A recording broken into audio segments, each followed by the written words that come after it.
છો Bharat times news 22 જાન્યુઆરી 2024 રામ મંદિર અયોધ્યામાં ભવ્ય પ્રાણ પ્રતિષ્ઠા મહોત્સવ યોજાયો, જે બાદથી દેશ અને દુનિયામાં અનેક રામ ભક્તો ભગવાન શ્રી રામલલાના દર્શન કરવા માટે અયોધ્યા પહોંચી રહ્યા છે। તેવામાં ભાજપ શાસિત રાજ્યોના મુખ્યમંત્રી મંત્રીમંડળ સહિત અયોધ્યા પણ પહોંચી રહ્યા છે। તે જ અનુક્રમે હવે ગુજરાતના સીએમ ભૂપેન્દ્ર પટેલ અને તેમના મંત્રીમંડળે અયોધ્યામાં રામલલામાં દર્શન કર્યા હતા।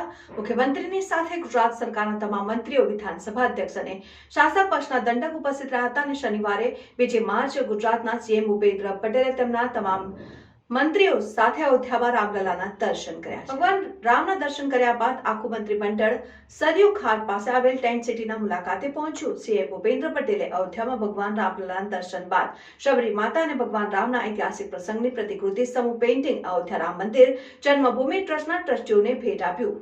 જોતા રહો ભારત ટાઈમ્સ।